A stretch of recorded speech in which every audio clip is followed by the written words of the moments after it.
Hi, I'm Devora Zack.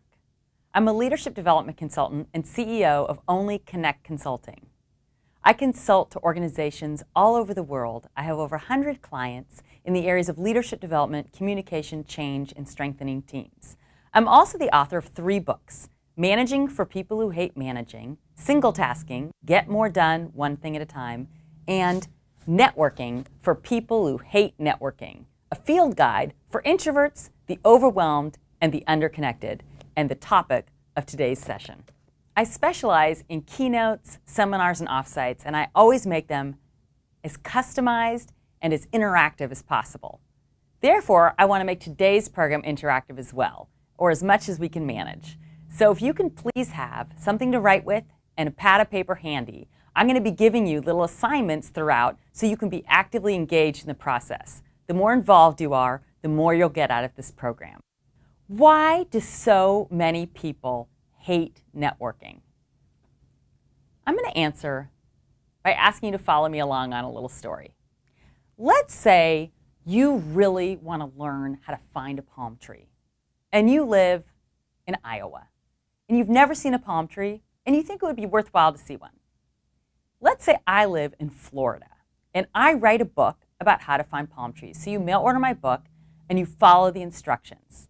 And what I say in my book on how to find a palm tree, which I wrote in Florida, is walk around for a couple blocks, look up, and you're sure to see a palm tree. So you earnestly follow my advice. You take the book outside, you wander around, and you look up, and you don't see any palm trees. You wander around, you look up some more, and you still don't see any palm trees. You spend the rest of the afternoon wandering around and looking for palm trees, and you fail miserably. You decide that you hate looking for palm trees and you're terrible at it. Well, in fact, neither is the case. I've written a book that is of no use to you whatsoever. It's not a bad book. It's just that it's only good for people who live in Florida or other climates that are similar, in which you can see a palm tree quite easily by wandering around for a few blocks and looking up at the sky. The same thing is true for most books on networking. Virtually every book on networking out there and every so-called expert on networking out there says more or less the same advice. Get out there as much as possible. More is more. Never eat a meal alone. Constant contact. Have as many contacts as possible.